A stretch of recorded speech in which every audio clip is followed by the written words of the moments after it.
great about that, other than trying to help people who are in a state of invasion.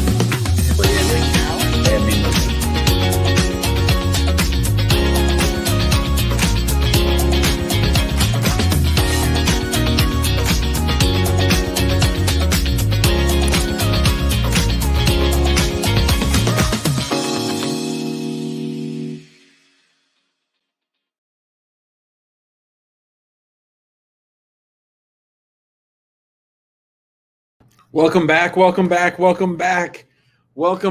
to the Immigration Answer Show. This is episode number 624 of the Immigration Answer Show. How is everybody doing? What is going on?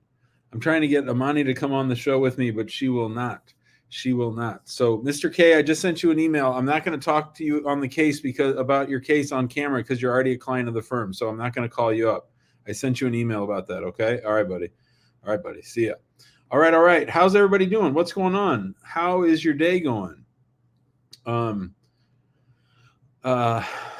am in Kansas City and I am super tired. I had to work. I had to work at my daughter's softball tournament from 6 a.m. till 11, checking people in. And then we had someone wants the link. Let me get the link so that everybody has that. I'm trying to get Amani to come on the show, but she will not. She's in Chicago. Let's see. Here's the link to ask Jim a question. All right.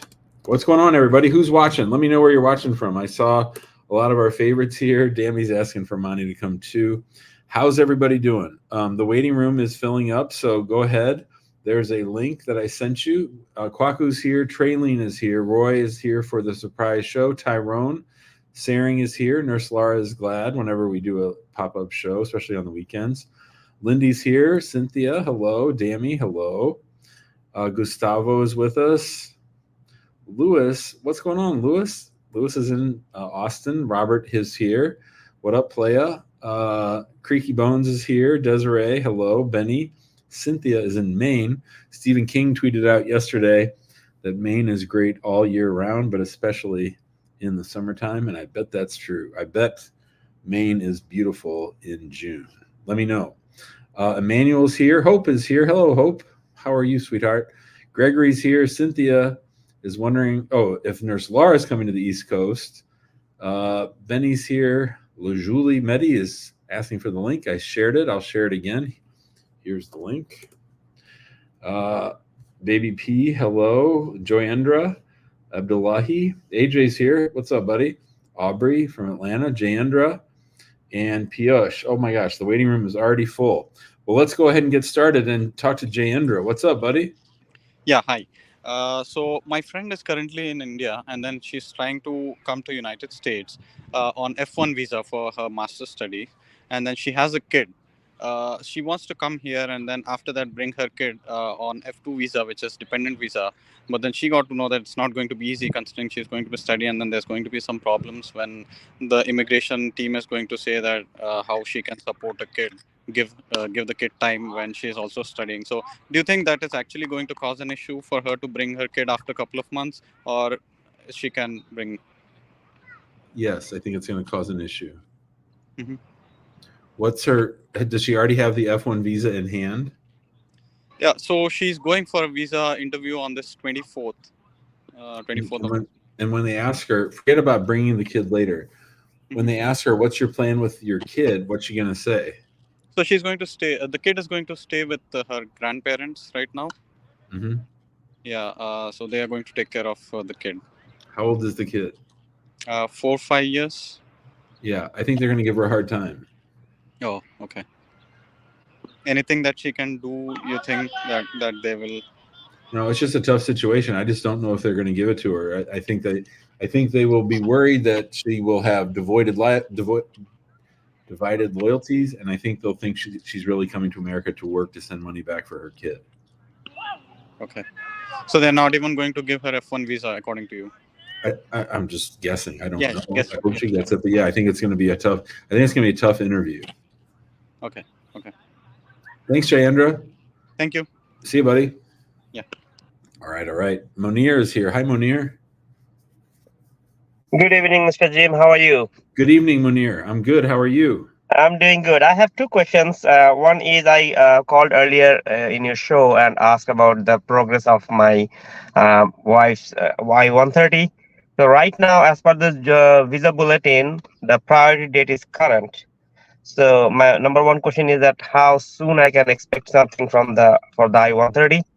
And number two, while we filed our petition, the document we submitted was a translation of the divorce decree of herself and our marriage certificate. But later I found that we need a different document for our country, like our for our wedding, the nikah nama and everything. So what I did, I arranged everything and I uploaded as an additional document. That was a good wise decision or something? I just want to know. So, Munir, you're a U.S. citizen. I'm a resident. You're a lawful permanent resident. Yes, sir. And where is your spouse? She's in Bangladesh. And what is her priority date? The date was August 8, 2021. And has USCIS approved the I-130? Not yet. So the I-130 is still pending. Yes, sir. Okay. And how did you get your green card? Through work. Through work. And so tell me again what your priority date is. I'm sorry. It's August 8, 2021. So your final action date is current. Correct, yeah. But your I-130 is still pending. Yes, sir. That's very unusual. That's very unusual because, that's 3 years. And not only is the filing date current, but the final action date is current. USCIS should have approved your I-130 a long time ago. Yeah, the last time I called you and you said that they're not going to do anything until I'm going to get my citizenship, which is due next year.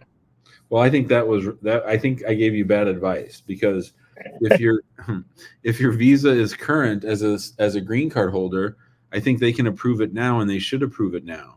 Yeah, it just become priority date become current last month. It's last month. It's a June actually, June visa bulletin as per the June visa bulletin.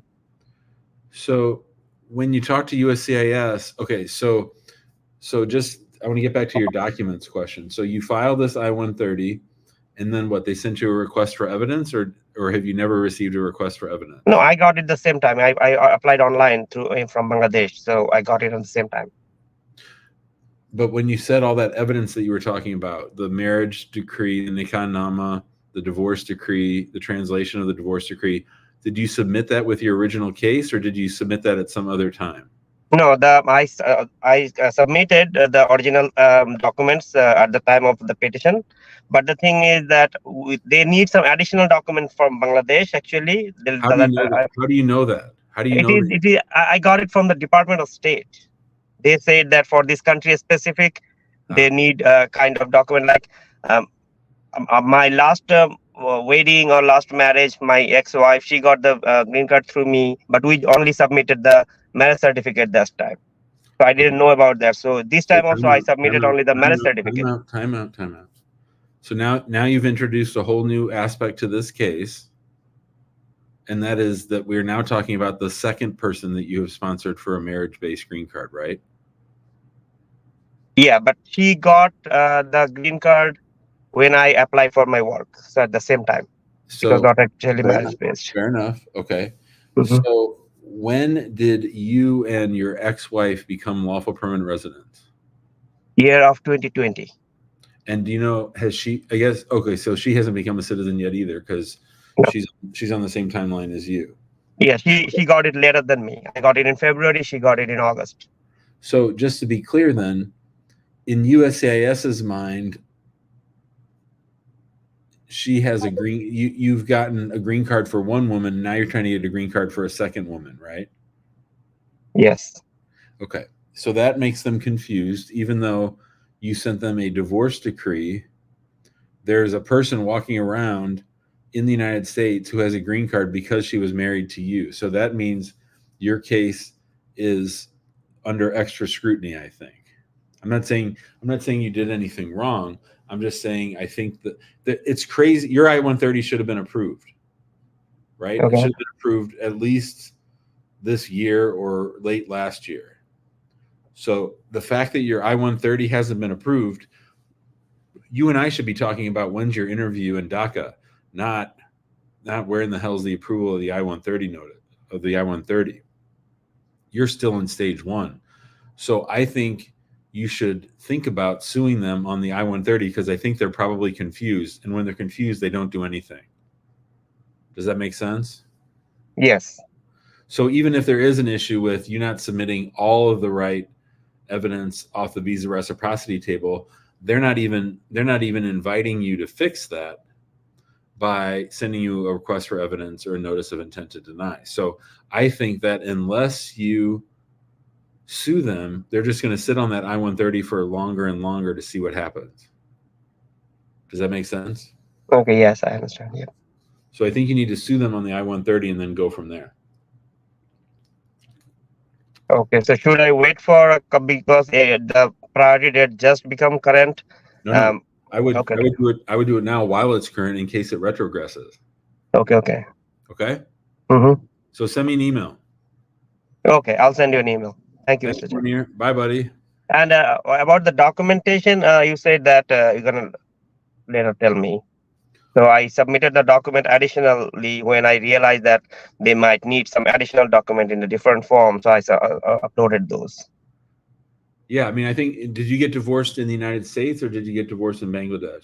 No, I got divorced in the United States. It's Okay. not about my document. It's about her document because Maybe. she got divorced in Bangladesh. Maybe. We don't know. We don't know what it's about because they haven't asked. Okay. It's very strange. Thanks, Munir. Thank you. Thank you, sir. Goodbye, buddy. All right, that was our friend Munir. Let's talk to Mehdi. Hi, Mehdi. Hey, Jim, how are you? I'm great. How are you doing? I'm good. I think I talked to you about this case before. I don't know if you remember, but my current company is going to sponsor for my employment-based green card. Okay, great. The early stage of the perm, and we haven't even submitted the prevailing wages. Just a little background. I worked with this company before in a different position. I left for some time, and then I came back into a managerial position, which is still in this kind of the same field I used to work before. And then so HR and the lawyer, they got together and they put, of course, the minimum job advertisement. I was not involved in the process, because of all that USCIS regulations. And then they sent me like a chart to confirm that I have like the experience that is like the minimum experience required in the job advertisement. And I need to confirm who I gained this experience from. And most of the experience I gained it like with them in the previous position. On OPT or H-1B? On OPT. So right? that's good. So you can count It's weird. You can count OPT time, but you can't count H-1B time with the same employer. That's what I told them. But what they're telling me is they have to they asked my manager if the position I had before was at least 50% different than my current one. Okay. They filed like with my manager. They worked on filing the dissimilar chart where they say like, oh, the job duties before were at least 50% different than today than my current position now. Okay. And so, but and then I got an email from them saying, hey, we're gonna go with this, but there is a risk of audit from like Department of Labor, and if I think that's right. And if this happens, it might slow down the process, and we might even go back to square one if they reject the case. I think that's all true. So what do you think about this? Should we is it is from because I talked to them like, what is the success rate on this? They said this is the first time they have a case like this. So I wanted to ask you, in your experience, first case they've had where first case they've ever done an employment green card, or first case they had with a dissimilar employments where like somebody is using experience from a prior position they had in the same company, and which is substantial, which is significantly different. So what I'm asking you, in your experience, what is the success rate in those cases? Have you seen we haven't had a bunch of those, probably 3 or 4. They've all gotten approved, but those are tough cases. There's no doubt. Okay. All right. So they're not like straightforward. No, I would say that they're less than 50% predict. If I'm predicting what I think is going to happen, I think probably under 50%. Okay. Okay. Sounds great. And then my other question. So in the when you put it, if there is in a job advertisement a bachelor plus 5 experience, and I know I'm not involved in the putting the job advertisement, but I just a question that I want to know. Like if there is a bachelor plus 5 experience, does an advanced degree count as a 5 years of experience? No. No. Okay. So if it's bachelor plus 5, you need to have like a 5 years experience. Remember, they love to take whatever description you use in that start of the process to beat you over the head later. So exactly. So that's why it's, if he's not gonna beat me now, I'm worried he's gonna beat me like at some point. That's right. After you put all that time into it. Yeah. Thanks, Mehdi. See you, buddy. All right. Bye. Take care. All right, buddy. Later. All right. That was our friend Mehdi. Let's talk to William. Hello, William. You're on mute, buddy. There we go. Can you hear me? How you doing? No, I'm doing well. I have a son. He's a Navy veteran living in Japan, and he exited the Navy and went to school in Japan. And he met a Chinese girl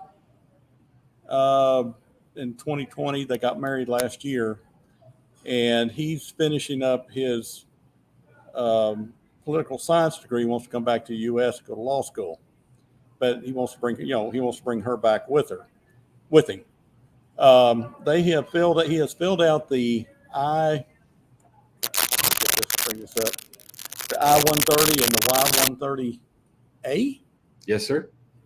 And apparently, I was back in September last year. And what it says here is, it's still actively reviewing it. How long does it take for them to go to review these forms? What's the receipt date on the I-130? What's that? What is the receipt date on the I-130? When did USCIS receive the receipt date was September the 27th, 2023. Yeah, so about a year, 14 months, I think. Okay. So he just needs to wait a little longer, is what you're. Yeah, and he should. How long has he lived outside the United States? Since 2019. And has he been paying taxes? Yes. Okay. Yeah, he was in the military. Now he hasn't. He's in school now at Temple University in Tokyo. But for say each of the last 5 years, he has filed a U.S. tax return. Correct. Yes. Okay, and so now he's a student, so he's probably not making any money. Correct. So he's going to most likely need a co-sponsor, right? That's probably going to be you. Okay. I mean, somebody. It's got to be a U.S. citizen or a green card holder who says if his wife comes and gets government benefits and she doesn't pay them back and he doesn't pay them back, then you or the co-sponsor would pay them back. I got you. Okay.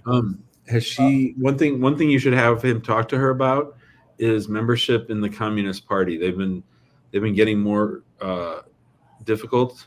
The State Department's been harsher on those, so I would talk to her sooner rather than later about any membership in the CCP. Okay. She's been living in Japan for almost 10 years.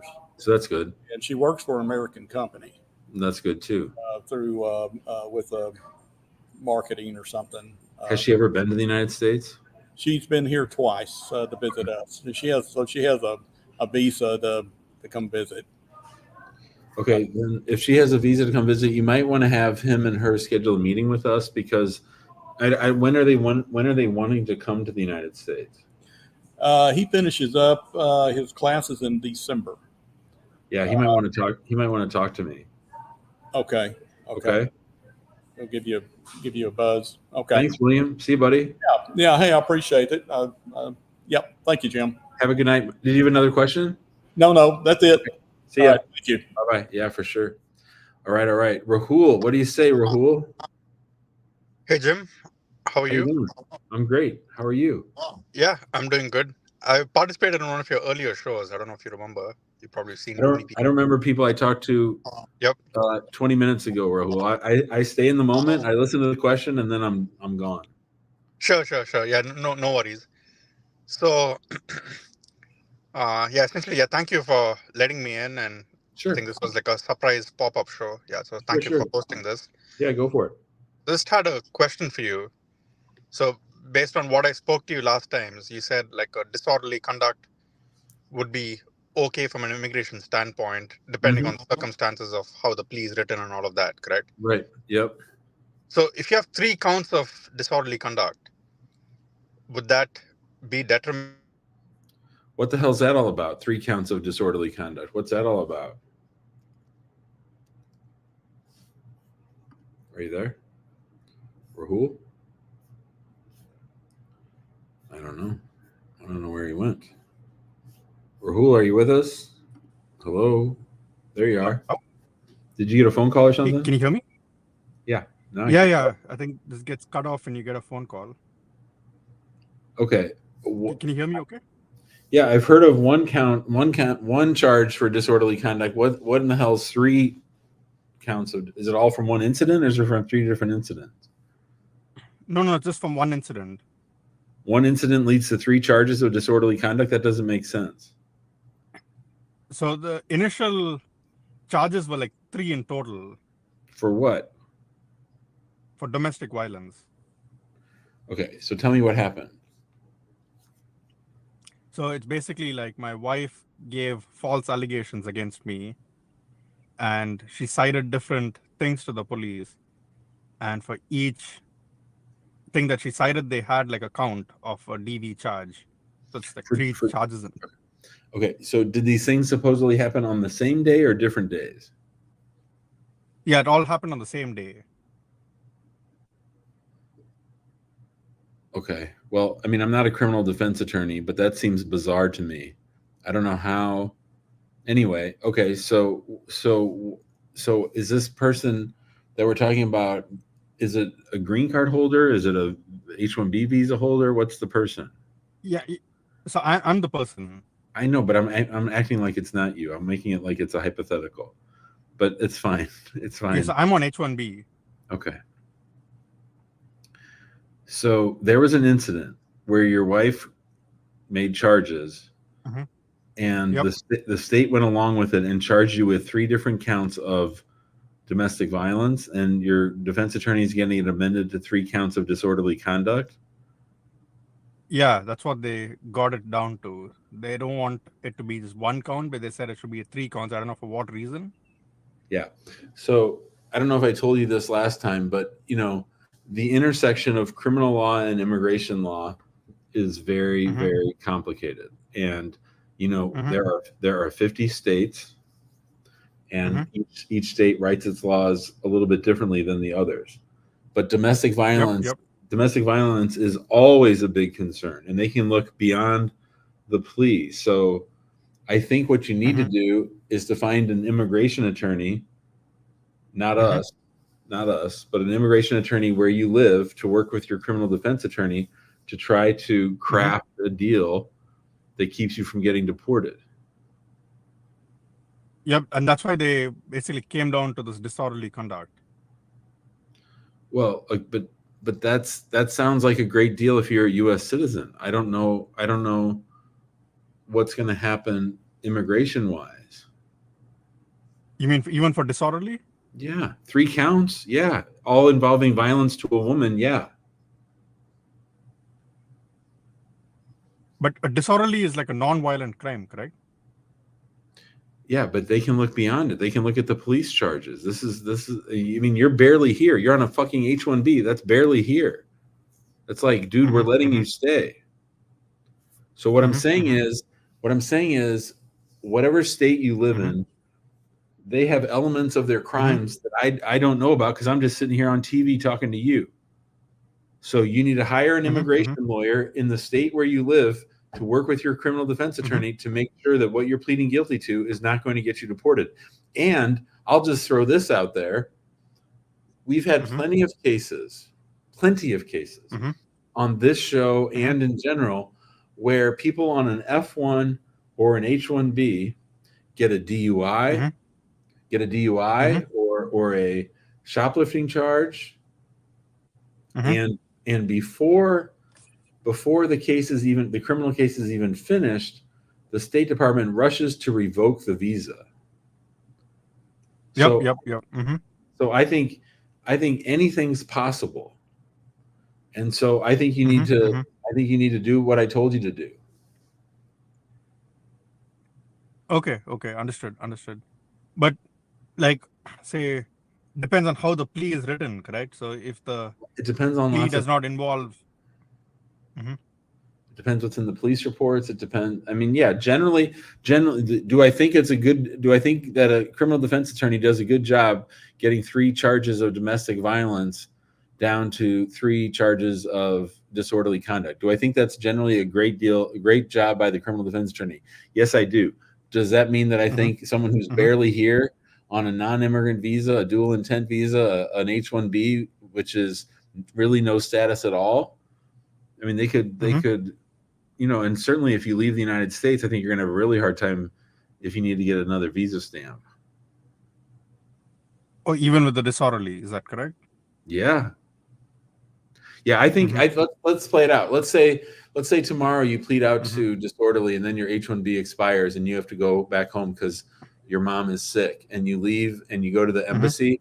You go to the embassy to get a stamp. Even if disorderly conduct does not make you deportable, I think the chances of you getting a new visa to come back are 10 to 20%. Or even with the disorderly. Yeah. Is your wife on an H-4? Yeah. Yeah. So, I mean, she's right behind. Yep, exactly. All right. Thanks, Rahul. I got to go, buddy. Yep. No worries. Thank you. See you, man. All right. This is the Immigration Answer Show. As I mentioned, I'm in Kansas City with nothing to do. Amani's in Chicago. She's attending the American Immigration Lawyers Association with 5 of the attorneys of our office. She's coming back tomorrow. So I'm here and she's there. I tried to get her to come on the show, but she said, I don't have my makeup on. I'm not dressed. I'm going to the gym. So Amani's not coming on the show today. I wish she would, but she'll come more often. All right. So how's everybody doing? This is the Immigration Answer Show. I'll be here for the next 33 minutes trying to answer your questions. I didn't know if anyone was going to show up on a Friday night, but here we are. The waiting room is full. Yeah, Louis, I always have my makeup on. Very good. Mohammed is here. Hello, Mohammed. Hey, buddy. How you doing? Your mic is off. Yeah. Hey, Jim. How are you doing? Great, buddy. How you doing? Yeah, great. Eid Mubarak. Thanks. Oh, yeah. Eid. So Eid and Father's Day is on Sunday. Oh, yeah. So I have a quick question. I got a denial for my extensions for P1, P2, but I have a case pending I-130 and the I-485. So is that going to affect my case? Let's do the timeline. When did you get your visa to come to the United States? I think it was like 2 years ago. It was in 2022, October 2022. Yeah. When did you enter? It was the first time June 2023. Yeah. Okay, and then what happened? So I went back Egypt, my country, and then I come back. So and when I come back, I got to extend my visa for a reason that I applied for my certificate, to the military certificate. It was like an optional when you are outside of the country, you can apply to get this certificate.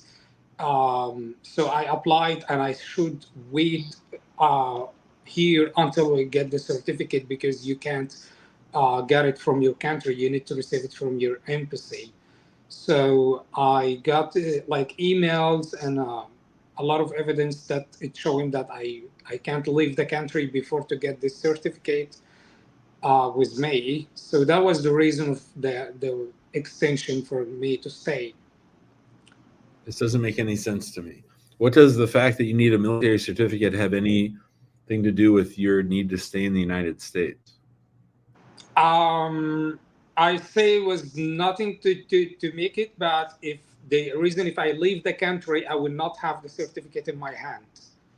Who cares? What does that have anything to do with your B1, B2 visit visa? I don't understand. You're not making the connection for me. Yeah, I mean, you came, hold on. You came to visit the United States, right? right. And when you entered, they gave you 6 months, right? Right. What was the purpose of you being in the United States for those 6 months? Just tourists. Been filming videos and stuff like that. Okay, so you entered. When did you enter? Like I entered 2 times. First time was in the first of 2023, and then the last time was. And how long did you stay? How long did you stay on that trip? First trip was like a month. Okay, and then you left for how long? I left for almost 4 months. Okay, and then you came back. When did you come back? When did you enter the second time? Well, when I entered the second time, I came on April. I was April, I guess. Of 23. Yeah, right. Yeah. And what was and you had a multiple entry visa, I guess. Yes, that's correct. Okay, and so when you came in April, where did you stay? Did you stay at this person that you're now married to, or what? No, I was just staying in just Airbnb, keep traveling and all doing my other thing. So were you like creating content for some like YouTube channel or something? Right. Okay. All right. And so at some point after you entered the second time, you filed an I-539 to extend your visit visa.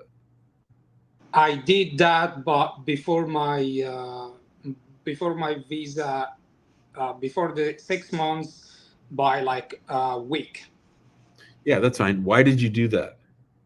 Yeah, the reason is before, as I said, I was here and I applied for that option to my embassy, and I pay like a money. It was like a service that for only people outside of the country. If you want to do that, it's like an optional. If you are outside of the country, you can pay that amount of money and you can get your certificate from the embassy. To keep from having to go in the military in Egypt, or what? Yeah, that's correct. Yes. Okay, so just to be clear, you come back on your second visit, they give you 6 months. At 5 months and 3 weeks, you file an I-539 and you say, I need to stay in the United States because I have this pending application to not have to go in the military, and that only works if I'm outside of Egypt. Yes, that's what I said, and I mentioned for the reason the person that I'm married right now. I mentioned that I'm going to meet her, and for purpose of marriage as well. I mentioned that. Wait a minute. Oh my gosh. Okay. So in the application that you file 1 week before your 6 months are up, not only do you say, I need to stay here to try to keep from getting drafted in the military in Egypt because I filed this form, and also there's someone here in the United States that I might marry. I mean, I said not might marry. I said like I will go and meet that person. I didn't mention the marriage, but I said like I want to go and meet like a petition girlfriend or something like that. Okay, so that was a really bad idea. You never ever should have done that. That's a terrible reason to file for an I-539. But I believe that they denied when they said that. Yeah, it was a bad decision when I made. Yes, but they sent me. Wait, we haven't gotten to the denial yet. I'm just telling you right now that was a bad idea. So when was that? When did you mail the 539, or when did it get receipted? The 539. When did you file it? I filed it the last week of my 6 months. So that was what, like that was like August or something? Yeah, kind of. Yeah. Okay. And so then when did you go meet this person that you married? on the same week. Yeah, after when I filed that. Okay, and then when did you and that person get married? Yeah, we got married in 2024 Feb. Yeah. And when did the I-539 denial come? This week, and they send me like requests for evidence if I have a bank statement or any money that can show that I'm able to stay in the country. Right. Yeah, but I didn't respond to the request for evidence. And when did you file the I-130, or when did your wife file the I-130? Before April. Yeah, before the new fee. Before the fee went up. Before the fees went up. Yes, that's correct. Yeah. Okay. And your spouse, are they a U.S. citizen or a green card holder? U.S. citizen. Okay. All right. I understand everything now, Mohammed. So what's your question for me? Well, the question is that denial is going to affect the case? For the denial is not going to affect the case. Now, see, the ironic thing is that you didn't even need that extension if you married a U.S. citizen. You could have been out of status for 2 years and then married a U.S. citizen, and it's all forgiven. So Yeah. your problem isn't so much the denial; it's the things you said in your request to get the extension. That's, I think, your biggest problem. That was all. Nothing was good in that letter you sent to them in the request for. It wasn't good that you were saying, I'm staying in the United States to avoid military service, that it can only get approved if I'm outside of Egypt. That was bad. And then the fact that I want to go marry this person when I'm here on this, or meet this person to possibly marry, and then I end up getting married, that demonstrates immigrant intent, which I think is a problem for you. So I think when you have your green card interview, they're going to give you a hard time. Okay. Well, if they ask me for an interview, should I go with like the evidence that was showing from my embassy that I have to stay to take my certificate? Nobody gives a shit about that. Okay, good. That's not a proper purpose for a U.S. visa. It's like saying it's like completely different. It's not related at all. That's not a reason to stay in the United States from the United States perspective. Maybe from your perspective, but not from the United States perspective. So what I think the question you should be asking me is, Jim, if I get an interview notice or a request for evidence, should I hire a lawyer to help me? That's the right question. And I think the answer is yes. I don't think you should go without an attorney. And I don't think if they send you a request for evidence or a notice of intent to deny, I think you're going to need help, because I think they're going to beat you over the head with all this. Oh, yeah, they did send me a request for evidence, and they asked me for the joint sponsor and medical examination. So maybe it'll say right through. I hope so. I just responded them a few days ago, and all right. Well, let us know how it goes. Thanks, Mo. Yeah, for sure. Thanks, See you, Jim. buddy. I appreciate it. Okay. Thank you. Okay. Bye. Masalama. We always like helping people from Egypt. You know that. All right. Adewale's here. Adewale, how are you? Yeah, good. Can you hear me? Of course. I remember your voice and your face, but I don't remember your case. Oh, okay. How you doing? Thanks for everything you do. Sure. What's up? Yeah, I'm good.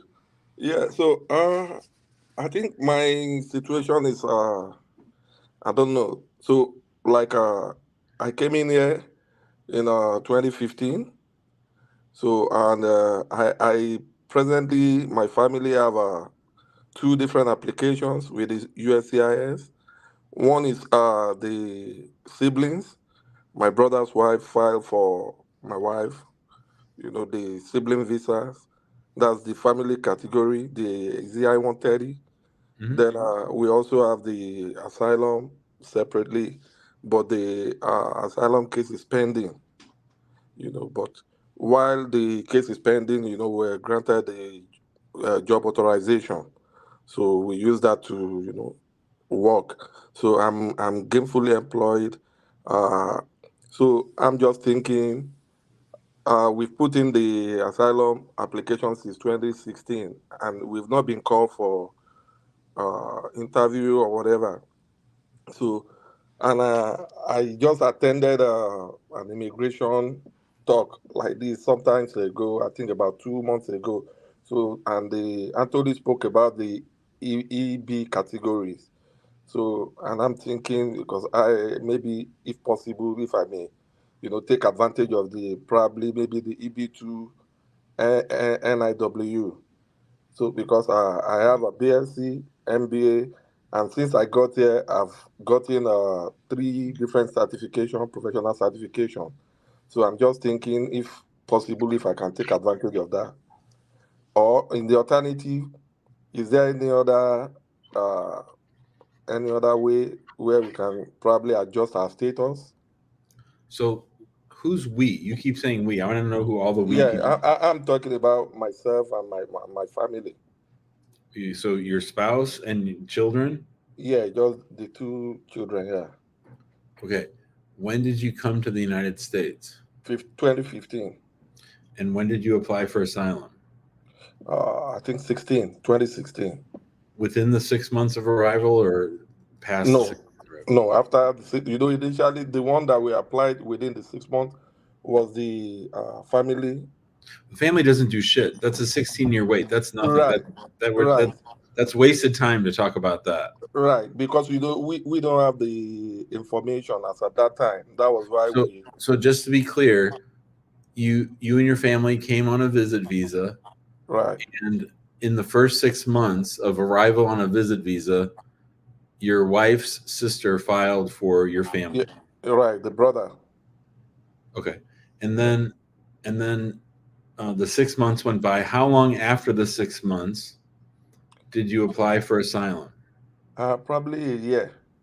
Okay, so first of all, you have to apply for asylum within 1 year of arrival. So if you filed beyond 1 year of arrival, then you're in trouble. They can throw out the whole asylum case just for that. Okay. The fact that you also had the family member file an I-130 for you, I think hurts your asylum case, because that shows like a desperation to just stay in the United States, and that maybe you made up this asylum case because it was faster than the case filed by your family member. So that's a problem. I think Adewale got a phone call. Let's see if he comes back. Creaky Bones is right. This shit ain't gonna work. None of this shit's gonna work. And he sure as hell ain't getting national interest waiver. And the reason he's not getting national interest waiver is because he didn't file for asylum within 6 months of arrival. He was out of status when he applied for asylum, and therefore that cannot be a bridge. Here he comes. I don't know. Is he there? Adewale? Are you there? I'm watching the Phillies and Orioles over here on my iPad. The Orioles are losing 2-1. So they're my American League team. The Cardinals already won today against the Cubs. I don't think Adewale's coming back. He got a phone call or something. Let's see. He'll just have to watch the recording. So Adewale, to answer your questions, you can't do national interest waiver because you did not file for asylum on time. If you filed for asylum more than 1 year after arrival, that case is probably dead. So you probably don't want to remind anybody that you're here by filing new applications. Sounds like trouble to me. All right. Let's see. Sonny, what do you got, Sonny? Hey, can you hear me? Yeah, go ahead. So I just had a quick question. So I applied in April 7th. I'm a U.S. citizen. My wife's in India. And then they received it at 11th, and it's been like actively reviewing. So it's been like 14 months now. Do you think, when should I like get a lawyer involved, or? Okay, so when did you arrive in the United States? No, I'm a citizen. Oh, sorry. I'm sorry. Can you start over for me? Give me the timeline. I'm just trying. So I applied for my wife in India. I applied in. I sent it in April 7th. They received it April 11th of 2023. 23, and the I-130 is still pending. Yeah, it just is actively reviewing since then. I've got like an RFE or nothing else. Have either of you been married before? No, first marriage. I mean, you're now at April, May, June. So you're at 14 months? Yeah. I would say maybe give them one more month, and then I might sue them on the I-130. That seems like a long timeline for an I-130. For I-130s that are going to eventually go consular processing, we usually don't wait more than a year, because USCIS doesn't really push back on those, because they know the final decision is going to be made by the State Department. So Right. they usually just move the I-130s along when we sue them. Okay, so just wait another month and I would. Yeah, mess with you. I would spend the month trying to bother them and seeing what the hell's going on. So I mean, I messaged the agent live on Emma. They're like, it was in Texas before. Now then I went to Vermont. And where do you live? I live in Washington, Seattle. Well, so they do take their time up there. So yeah, I definitely wait another month. I keep trying to bother them, and I would try to make an info pass, call the 1-800 number, say info pass, and then see if you can get a supervisor. Oh, okay. Thank you. Thanks, Sonny. Sorry, bud. Yep. See ya. All right. Walk with me. Are you there? Hello? Hello, walk with me. Not here. All right. Lydia, hello. Are you there? Yes, hey, How you doing? good. I have a quick question. So my brother-in-law, we did EW3 for him, and his interview was way delayed. We contact your office, and we got the appointment. When he went to his appointment, it was going very good. Till they asked him, "Do you know why you are here for? What you're here for, or what are you going to US for?" So he said the obvious thing. He was like, "I'm going to work." So it seems like this is not the answer we were looking for. And then after that, he was like, "Yeah," and he showed him the updated job offer we give him. When the counselor just saw the job offer, we were so confused. That's what we were told. And then he looked like a little bit in his computer, and then he told him, "Okay, what's the relationship? How did you know this person?" Right. He told him he's my brother. Yeah. So, but when we did the paper and everything, we already say the relationship. We never hide it. Yeah, that's okay, but they can still. So what kind of a visa was this? EW3, A the green card? immigration, the labor, going through the labor, So what kind of a business is this? a restaurant. And what is the job that was hired for? Like cook. And is it like a Middle Eastern restaurant or what? Not exactly. No. Okay. And has this family member worked as a cook before? We had a job experience for about 2-something years in a restaurant in Cairo. And he had that category? He had that? Yeah. So I tell people all the time, when people call my office and say, "Jim, I want to get an H-1B for someone, or I want to get an employment-based green card for someone," and they say, I have this business, and I have this job. So there's three things: business, can the business support it? Does the business really need it? Job, what's the position? And then the person, right? So those are always the three main issues in any employment-based case. What's the position? Who's the employer? And who's the employee, right? So I always tell people, if you're trying to get an employment-based visa for a family member, it's most likely never going to work. So if someone comes to me and says, we want to hire a cook, and I'm like, okay, who's this cook? How do you know them? Oh, he's my brother. Then I would say, don't waste your time. It's not going to work. So the fact that you disclosed it to USCIS, I mean, I'd be interested to know how you disclosed it. Like how did you tell USCIS that this was a brother of the business?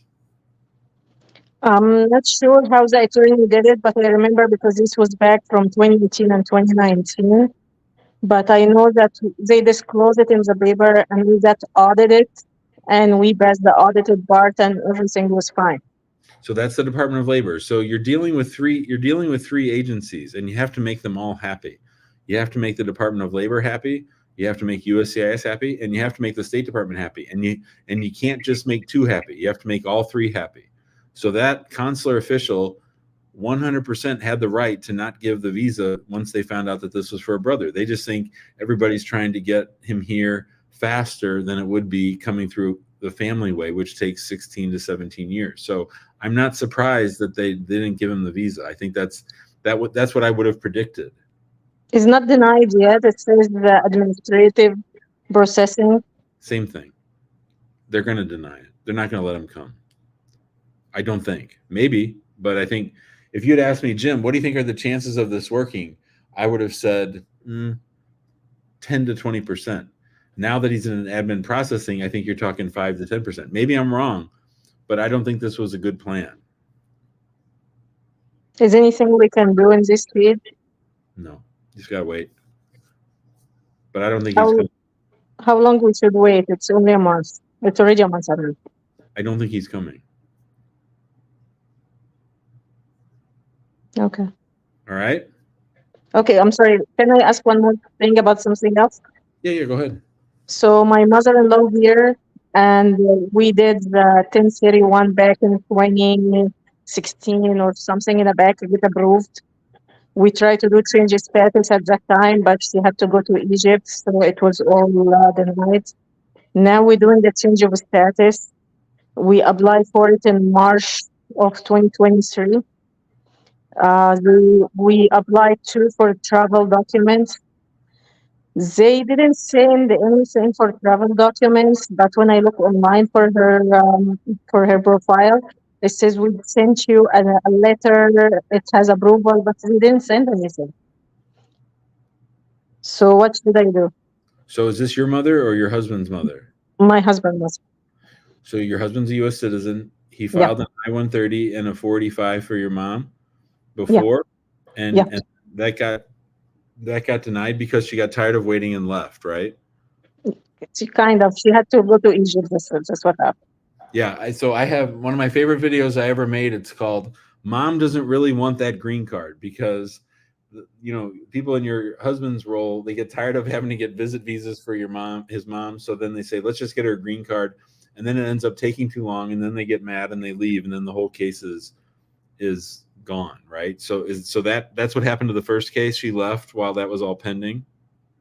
Yeah, and then she got the interview. We rescheduled a couple of times, but she couldn't come, so it got denied. So now we applied again for the change of status because she's here. And when you say change of status, you mean adjustment of status to get her a green card? Yes. Okay. And the I-130, did you file a new I-130 or just a new 485? Just a new the 445. And the I-130 that you filed before, that got approved? Yes, and I submitted with the application this time too. Okay. Okay. And so when did the new green card case, when did that get filed? March last year. And you applied for advanced parole and for a work card, right? Yeah. She got the work card. But not the advanced. But not the advanced. They keep saying they send the letters, but I didn't get anything other than receipts. Mm-hmm. And so she's been stuck here for like 13 months. Yeah. And she's getting tired of it. She wanted it because she just left her husband and she wanted to go visit back home and come back. So it's kind of hard. So has she been in the United States nonstop since she filed for adjustment? Yeah. And where does mom live? Like what American city is mom in? She's between Massachusetts and Virginia. Okay. So you're at 13, what you say, March of last year? Yeah. So that's 15 months. I think if you really want things to move fast, you should sue to get mom her green card, because the prior case is clouding up the new case and they don't know what to do. They're confused. They don't know, even though it was all denied, it's sort of messed up. So I think they're just going to sit on it to see what happens. Otherwise, unless mom sues them, I think mom has to sue them. How about the travel documents? How can we figure out what the decision was made? You can bother them, or you could sue for both. Okay. Thanks, Lydia. Thank you. Okay, bye. Adewale, I don't know what Yeah, happened to your phone, but yeah. I think here's it the depends on. deal. You ready? Yes, sir. So, Oh, you ready? like I said, Hold on. okay, You ready? I'm gonna walk you through this because I gotta go. I only got about 5 minutes left. Okay. okay. Number one, it was a bad idea to file the I-130 from within the United States while on a visit visa. That will probably prevent you from getting another visit visa to the United States. Okay. Number two, if you applied for asylum more than 365 days from the date that you entered, that asylum case is probably going to be denied. Okay. And in answer to your question, number three, you are not eligible to apply for an employment-based green card such as NIW because you filed for asylum after your initial 6 months. If you had applied during those 6 months, then you could argue, and it's a hard argument to make, but it's an argument we have made and they've accepted, and we have made and they've rejected it. But you have the argument that the delay in you being in status is caused by USCIS not adjudicating your asylum application, not by you. But when you file outside of the 6 months, you lose that argument. So you can't get an NIW. Okay. So, is there any options that I can explore? No, I think you're screwed. I think you're not going to get asylum. I think you're not going to get an employment case, and the case filed by a family member does you no good. Okay. So what about if I got another job that the employer? You can't. You're out of status. You're out of status. You can't get status. If you're out of status, and you are out of status because you filed for asylum after 6 months of arrival, so you have no right to change status to anything else. So, but at the moment, we are given a work authorization. That doesn't mean shit. That just means you have a pending asylum case. Right. That's as good as it gets. Okay. Now, can I seek employment with a company that Oh my God. You're not listening. You're not listening. You can't get an employment-based green card. You can't get any kind of employment visa because you're out of status. Okay. Got it? Yeah. All right. Good luck. All right. I think I got time for one more. Let's go to Fam. Fam, are you there? Yeah, hello, Jim. Yeah. I just wanted to ask something. Can you take me off camera, please?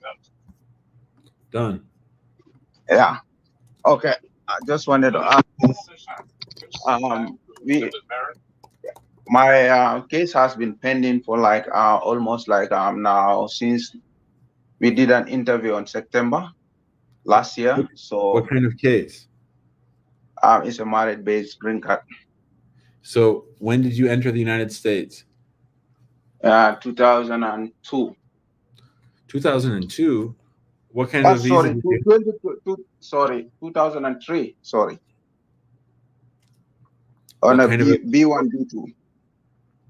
Okay, and why didn't you leave on time? Yeah, because I came here on a visit, then I met my wife, then I stayed. When did you meet your wife? I came here 2002 on February, January. Then I met her like around January, March. And do you mean 2022 or 2002? 2022. Sorry. Yeah. Okay. All right. So this makes more sense. So in 2022, you came to the United States on a B1, B2 visit visa.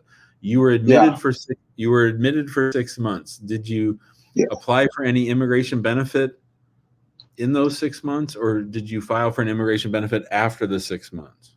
After I filed for the immigration benefit after 6 months. That's 2003. 2023. February. So you were out of 2023. You were out of status when you got married. Yeah. And you were out of status when you filed your I-130. Yeah. So that means your case is subject to higher scrutiny because being out of status is the number one item on their fraud checklist. Okay. Okay. So what's the So receipt date on the I-130 and the 485? February 2023. Okay. And have you received any requests for evidence? Any interview No, notice? we did an interview on February. We did an interview, sorry, September Of 23. 23. What field office?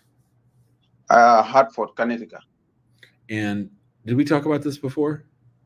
Yeah, Okay. And how did the interview go? Did they separate you? they separate us. Yeah. And how long was the interview total? How long were you guys at USCIS? Maybe like 20 minutes to 30 minutes each. Okay. And did you have an attorney with you or no? Then before we didn't have any, but now we have one. So that's why I called. I wanted to ask because last week he said that he sent a letter to the USCIS to inquire about the case. Yeah. So he sent a letter within like a day or two, then they reply. So I'm kind of like, that's too fast that they reply within 1 day. What'd they say? They said he sent us an email that they said we have to get ready because they were gonna send us a letter for more evidence. I don't know how that works. So kind of like, is that possible? Because sure, it's possible. Sure, especially if he knows, if he's someone that deals with USCIS in Hartford a lot. He was one of the best lawyers in 2003 or 2023 for immigration. So I'm kind of like, how does that happen? Because within a day, he's my second lawyer because our first lawyer didn't do the work well. So we changed to him, but he has been doing a lot. I believe in him, but I'm kind of like, I don't know how this happened. So I'm kind of like, he just write a letter within a day. This is what you wanted, right? Yeah, this is what I wanted. I'm just wondering. Because I did tell you that I did move from New York because I was going back and front. So I did move from New York since January and I found a job here in Hartford or in Connecticut already. So because the case was kind of like a little bit tricky because I was going from New York to Connecticut. I was working in New York, but I left that job since January because I talked to you. So what's the question for me? Yeah, the question is like, it is possible that he did write a letter within 2 days. He got a reply. Oh, what do you think? You don't believe him? You think he made it up? No, I believe in him, but I'm kind of like with the time immigration takes, so it's kind of strange for me. Okay, again, sometimes people have sometimes like I remember one time a USCIS officer called me, right? And I was so excited because I had like a number to call, like an actual number that worked. And I have an email address for a supervisor in Chicago. I guard that shit like gold, right? Like I keep it in a locked box. Like I have a secret list. I do. I have a secret list from lawsuits of all the places where I know how to get a hold of somebody faster. So I don't think this is strange. I believe your lawyer. Yeah, I believe in him because we went to the office too at Hartford. He didn't even take an appointment. We just went inside. He just get inside there when the case was like tricky. He just went through the door like that. Yep. So I'm good. All right, I'm going, buddy. I'm tired. I'm done. Thank you. Thank you so much. I'll update you anything. Yeah, for sure. Keep us posted. The old Hartford case. Thanks, fam. All right. Bye, buddy. All right. There's some stuff going on in the comments. I don't know what in the hell's going on. I'm tired. I'm too tired to look at that stuff. I did this show, so I might not have to do a show tomorrow. I'm gonna try to go to Lifetime and work out in the morning. We don't play until 2 or 4 tomorrow, so might do a show from the field. I guess I could do a show from the field tomorrow. Maybe that's what I'll do. Yeah, once I find out that Nora's gonna play one game tomorrow, either at 2 or 4, and she'll have to be there an hour and 45 early. So I'll either do a show like at 12:30 or so or 2:30 or so. Yeah. 2:30? Yeah, 2:30 or so. I'll keep you posted. Get on the text line. I'll try to text it out earlier. I texted right at the last minute. I decided to do a show at the very last minute. Thanks, everybody, for watching. I love my Nigerian clients. I love my Nigerian people that call. I love my Ghana clients. I love the people from Ghana who call. Let's all get along. Let's all be nice. And secretly, don't tell anybody, I really love the Yardies. Ha, ha, ha. And I love the Egyptians. I love everybody. I love everybody except for that MAGA crowd. Those guys I don't love. Everyone else I love, but I don't love the MAGA crowd. But maybe one day I'll find forgiveness in my heart. We'll see how it goes in November. I hope you all have a great night. We'll do a show tomorrow or Sunday. I don't know what the hell day it is. It doesn't seem like a Friday. We were at the field all day today. So have a great night, everybody. Get a good night's rest. Donna knows I love the Yardies. Peace out.